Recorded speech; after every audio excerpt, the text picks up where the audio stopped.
The Timeless Metaphor of the Wolfman, written by J.P. Nunez and read by Dean Delp. When it comes to classic horror movies, you don't get much more influential than The Wolfman. While this wasn't the first werewolf film ever made, it wasn't even Universal's first, it's hands down the most important. It cemented and popularized just about all of the typical werewolf tropes we take for granted today. So without it, the subgenre almost certainly would have developed along very different lines. That alone is more than enough to make The Wolfman one of the best horror movies ever made, but it's just the beginning of the film's greatness. In fact, the way I see it, this movie's near incalculable influence isn't even the best thing about it. For my money, its biggest strength is actually its message.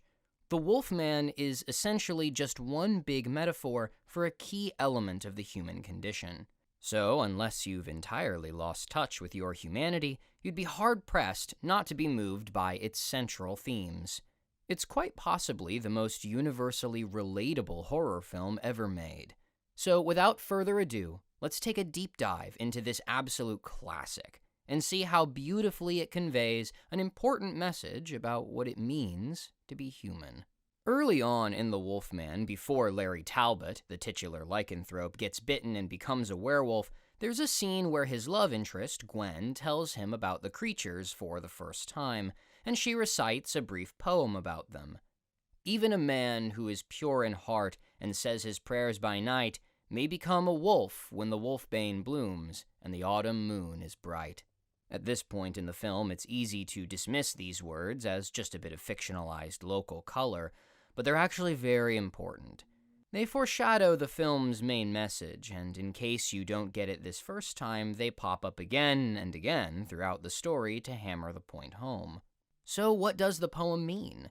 In a nutshell, it tells us that werewolves are metaphors for our natural human weaknesses and imperfections.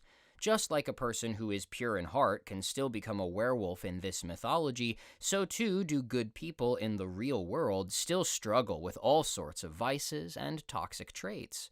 Sure, there are plenty of good people out there, people who we could describe as pure in heart, but no one is perfect.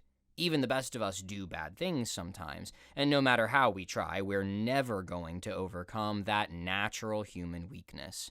We can fight against it, and we can improve ourselves a little every day, but we're never going to root out our vices entirely. And if there's any doubt about that, the very next scene in The Wolfman makes it clear as day.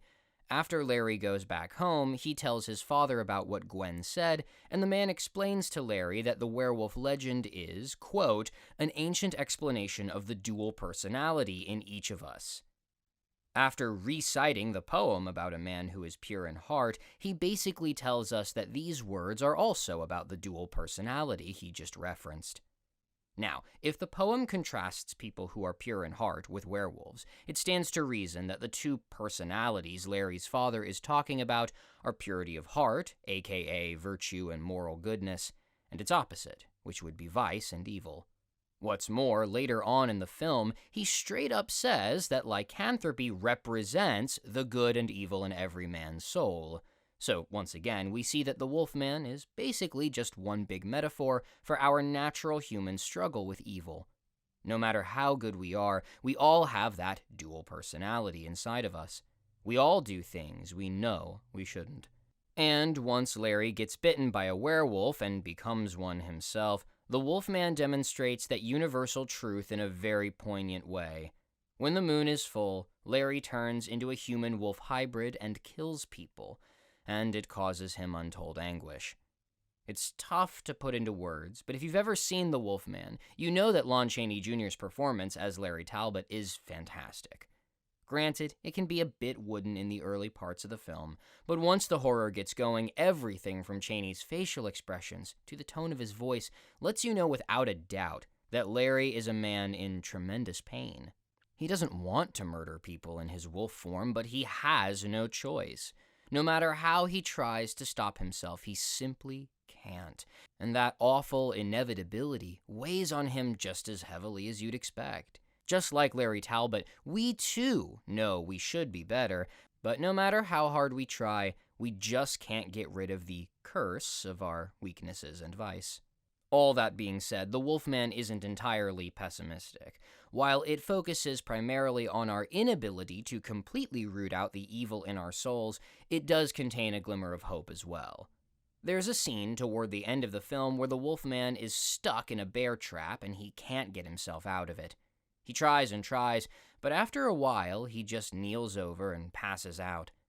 Soon afterward, an old Romani woman named Maliva finds the creature, and she has pity on him. She says, quote, "The way you walk is thorny, though no fault of your own. But as the rain enters the soil, the river enters the sea, so tears run to a predestined end. Find peace for a moment, my son." End quote. Immediately after this, the monster turns back into Larry Talbot, and he does experience peace, albeit only for a moment, as Maliva said. On the surface, this scene might appear like little more than an unnecessary break in the action, but if we dive into it, we'll see that it actually caps off the message of the Wolfman in a very touching way.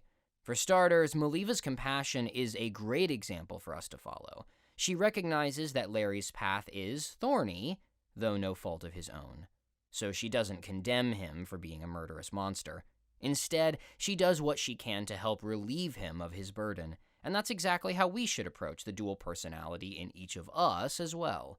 Sure, our human weakness does not mean we can gloss over the bad things that other people do, but it does mean that most of us aren't genuinely bad people. It means we're struggling to be good, so we should treat one another with compassion and love. On top of that, the Wolfman also tells us that our weaknesses aren't quite as unconquerable as we might think at first. We're never going to win entirely the war against them, but we can win individual battles. Even if we struggle with a particular vice, that doesn't mean we're doomed to give into it every chance we get.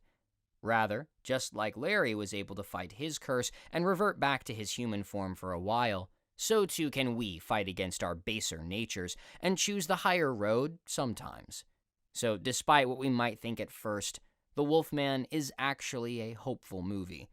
Sure, it's about our unwinnable struggle against the curse of our natural human weakness, and it ends rather pessimistically, for Larry Talbot dies, but it doesn't stop there.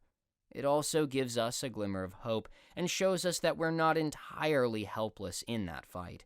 There are things we can do to help form ourselves and others into the best people we can be. And at the end of the day, that's pretty much what the human experience is all about.